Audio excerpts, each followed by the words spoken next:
Ancient engineers faced a problem that shouldn't have been solvable. Create a rigid structure 45 feet long that can be disassembled by hand, carried across a wilderness, and reassembled perfectly, over and over, for 4 decades. No mistakes allowed. One wrong measurement, and the whole thing collapses. So what was the secret engineering solution that made it possible? That solution changed everything. And it wasn't invented by accident. Around 1450 BC, something impossible happened. A nation of formerly enslaved people stood in the middle of a desert with a single instruction: build a house for God. Not a cathedral, not carved into stone, a tent. But this wasn't just any tent. This structure had to hold something so powerful, so overwhelming, that the wrong approach meant death. The engineers had no room for error. One miscalculation, one wrong joint, one socket misplaced, and the entire weight-bearing system failed. The Israelites had the materials.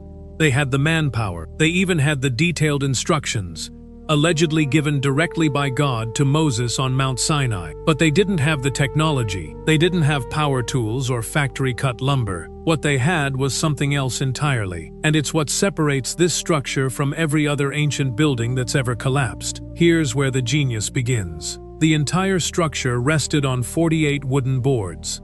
Each one stood 15 feet tall, covered completely in gold. But the boards didn't touch the ground directly. Instead, each board fit into a socket made of solid silver, 100 sockets total. But here's what makes this radical. Each socket weighed 75 pounds of pure silver. That's 7,500 pounds of silver, nearly 4 tons, just sitting at ground level. Why would anyone add that much weight to a foundation? Physics. When desert winds screamed across the camp, those 15-foot boards didn't sway. They couldn't. The concentrated weight at the base created a center of gravity so low that the entire structure became immovable. It was like anchoring a tent with invisible chains. But there's something deeper happening here. That silver came from one source: the census ransom money. Every Israelite man had paid half a shekel to redeem his life. That silver was melted down and cast into these foundation sockets. The entire structure literally stood on redemption. No board touched the ground directly. Everything rested on the price paid for human souls. The engineers weren't just solving a physics problem. They were building a theological statement into the foundation itself. The boards were placed. The silver sockets locked them in position. But the engineers faced another crisis. 15-foot walls of gold-plated wood standing upright in the desert. Wind from every direction. The walls needed horizontal support, but visible bracing would ruin the aesthetic perfection. The design called for seamless, uninterrupted walls. So they engineered something invisible. 5 horizontal bars ran across each wall. 4 of them were visible from the outside, threaded through gold rings attached to the boards. But the 5th bar, the middle bar, didn't sit on the surface. It ran directly through the center of the wood itself, invisible from outside, an internal spine holding everything together. You couldn't see it. No one looking at the finished structure would know it was there. But without it, the walls would buckle under pressure. This is the kind of engineering that separates structures that last from structures that fail. The tabernacle wasn't just built to look right, it was built to survive. Every system had a purpose. Every detail carried weight. And the most important elements were the ones nobody could see. The skeleton was complete. 48 golden boards locked together by hidden bars. But bones need skin. 4 layers of covering stretched over the frame. Each one served a physical purpose. But each one also told a story. The innermost layer was the most beautiful thing in the entire structure. 10 curtains of fine, twisted linen, woven with threads of blue, purple, and scarlet against brilliant white. But this wasn't simple fabric. Master craftsmen had embroidered angelic figures, cherubim, directly into the weave. This was the ceiling the priests saw when they looked up. Angels woven into fabric, heaven stretched overhead. The second layer was goat hair, 11 curtains, joined by bronze clasps instead of gold. Rougher, more primitive. But here's the engineering. When goat hair gets wet, the fibers swell and seal, making it waterproof. When it dries, the fibers relax and breathe. Natural climate control built into the material itself. The third layer was ram skins dyed deep red. Red, the color of blood, the color of sacrifice. hidden beneath the outer layer, always present but invisible. The fourth and final layer was the skin of the sea cow, weathered and gray-brown, designed to blend into the desert landscape, so the structure looked like just another tent. From outside the camp, the tabernacle looked ordinary, weathered hide, nothing special. But step inside, and everything changed. Gold everywhere, walls of gold, fixtures of gold, light dancing off polished metal, the smell of incense thick in the still air. Overhead, angels embroidered into fabric, watching over the sacred space. The transformation was disorienting. From outside, you saw a tent made of desert materials and animal skins. From inside, you stood in a throne room. The priests who entered saw 7 flames burning on a solid gold lampstand, a single talent of pure gold, 75 pounds, hammered from one piece of metal, never cast in a mold. On the opposite wall sat the table of showbread, also gold-covered, holding 12 loaves, representing all 12 tribes of Israel. At the center of the room, positioned just before a massive embroidered veil, stood the altar of incense. Every morning, and every evening, a priest burned sacred incense on this altar. The smoke would rise, drift toward the veil, and curl under its edges toward something beyond, something dangerous. Behind that veil was a room no one was permitted to enter, except one person, once a year, and even then, only with blood in his hands and incense filling the air. But before anyone stepped into that gold-covered inner chamber, they had to pass through something else entirely. The courtyard, a massive enclosed space, 150 feet long, 75 feet wide, surrounded by white linen curtains 7.5 feet tall, hung on 60 bronze pillars. The white linen blazed in the desert sun, pure, clean, blinding. There was only one way through it. A single gate on the east side,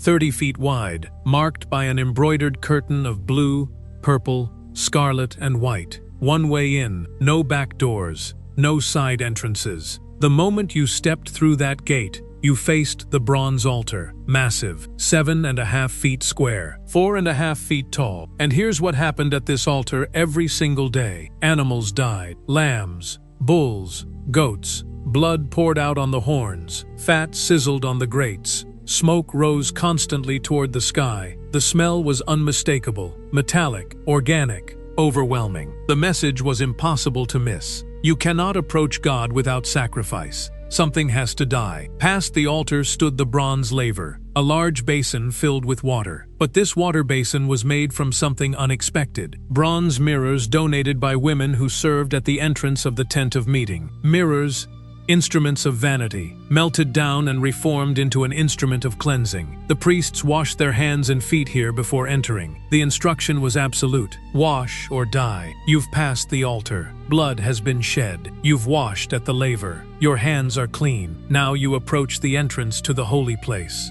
5 pillars of acacia wood, covered in gold frame and embroidered curtain rippling in the desert wind. Push past it. The temperature drops. The sounds of the camp disappear. There are no windows here, no natural light. The only illumination comes from 7 flames burning on solid gold. The room stretches 30 feet long, 15 feet wide, 15 feet high. Gold-covered walls surround you on every side. Overhead, the embroidered linen ceiling with its cherubim makes you feel as if heaven itself is watching. To your left stands the golden lampstand. 1 talent of pure gold, hammered from a single piece of metal, not cast in a mold, not assembled from parts. 7 lamps, each branch decorated with almond blossoms, buds, and flowers. The lamps burn pure beaten olive oil, and they never go out. To your right stands the table of showbread, 12 loaves at all times. 1 loaf for each tribe of Israel. All of Israel represented before God's face every single day. Directly ahead, positioned at the center of the room just before a massive veil, stands the altar of incense,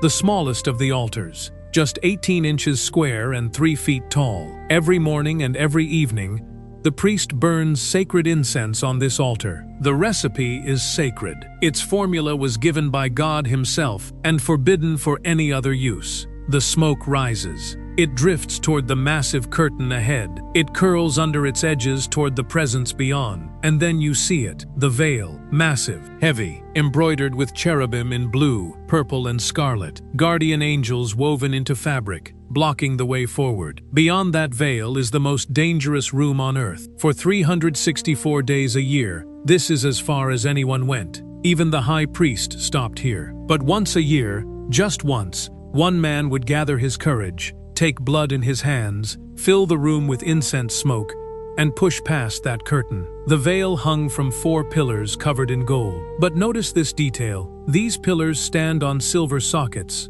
not bronze. Silver, the metal of redemption. The closer you got to God's presence, the more precious the foundation. Beyond the veil lies a perfect cube, 15 feet in every direction, and it is utterly dark. No lampstand here, no windows, no torches, no source of light at all except the glory of God Himself. Inside this darkness sits one piece of furniture, the Ark of the Covenant, a chest of acacia wood covered in gold, inside and out. Inside the Ark rest 3 things: the stone tablets of the covenant, the law that Israel broke, a golden jar of manna, the provision that Israel rejected, and Aaron's rod that budded, the authority that Israel challenged. Everything inside that chest represented human failure, broken commands, rejected grace, questioned leadership, all of it sealed away under the lid. But the lid is no ordinary cover. The mercy seat, solid gold, not gold over wood like everything else, pure gold beaten into shape,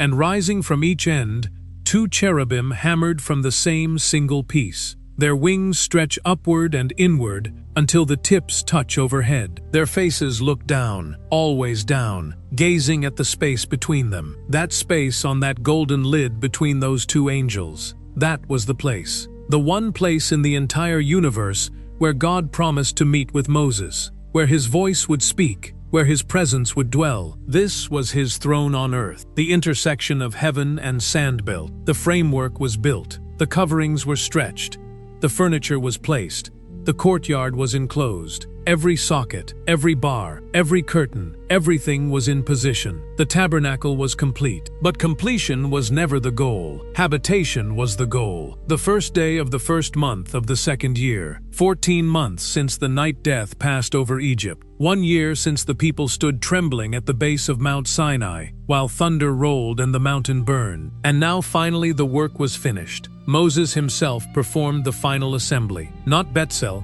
not the priests. Moses, the man who had received the vision, would put the last pieces into place. He placed the silver sockets in the sand. He erected the golden boards. He inserted the bars to lock them together. He spread the 4 coverings over the frame, the embroidered linen, the goat hair, the red ram skins, the weathered hide. He carried the stone tablets and placed them inside the ark. He set the carrying poles through the rings. He laid the mercy seat on top. He brought the ark into the Holy of Holies and hung the veil to conceal it. He positioned the table on the north side and arranged the bread. He set the lampstand on the south side and lit its flames. He placed the altar of incense before the veil. He hung the screen at the entrance to the holy place. He set the bronze altar before the courtyard door and made the first offerings. He placed the laver between the altar and the entrance. He erected the linen fence around the courtyard. He hung the gate. Moses finished the work. He stepped back. He surveyed what lay before him. Every detail exactly as God commanded. Not a cubit off, not a color wrong, not a socket misplaced.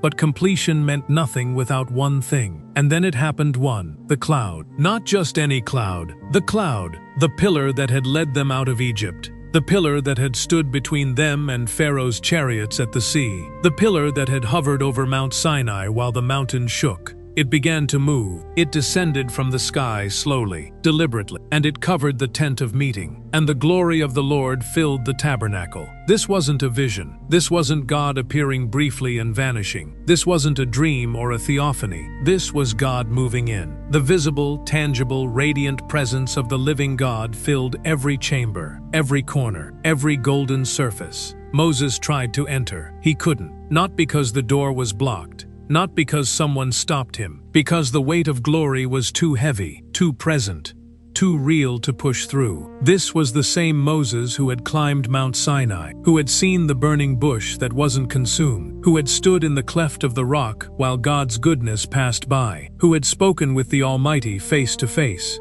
Even he could not enter. The impossible had happened. A tent made of desert wood and animal skins and melted Egyptian gold had become the dwelling place of the one who spoke the universe into existence. Heaven had touched earth. For the next 40 years, the cloud remained. By day, it hovered over the tabernacle. By night, fire glowed within it. Wherever that cloud moved, Israel followed. Wherever it stopped, they made camp. The glory had come, and earth would never be the same. The tabernacle was not just a tent. It was a declaration, a statement that the God of infinite space wanted to live not in some distant heaven, but in the center of the camp, close enough to visit, near enough to hear. Every detail was intentional. The bloody altar said, "A price must be paid." The laver said, "Purity is required." The veil said, "My holiness is dangerous." But the mercy seat, with its 2 angels looking down at the place where blood would be sprinkled, said something different. It said, "Come anyway, there is a way." They built it with their hands. He filled it with his presence, human craftsmanship, divine inhabitation. And for the next 400 years, wherever Israel went, God went with them, dwelling in a tent, traveling with his people, one board and silver socket at a time. The engineering marvel was complete. The theological statement was clear. The structure that engineers still study today was built not by accident, but by design. And it was built to prove that the infinite God could dwell among finite people. But here's what historians and engineers still can't explain. How did a structure this complex, built without modern tools, survive 40 years of desert travel without a single catastrophic failure? The math doesn't work. The materials shouldn't have held. The design violates conventional wisdom about weight distribution and structural integrity. Yet it stood, it moved, it reassembled perfectly every single time. There's only one explanation that fits the evidence.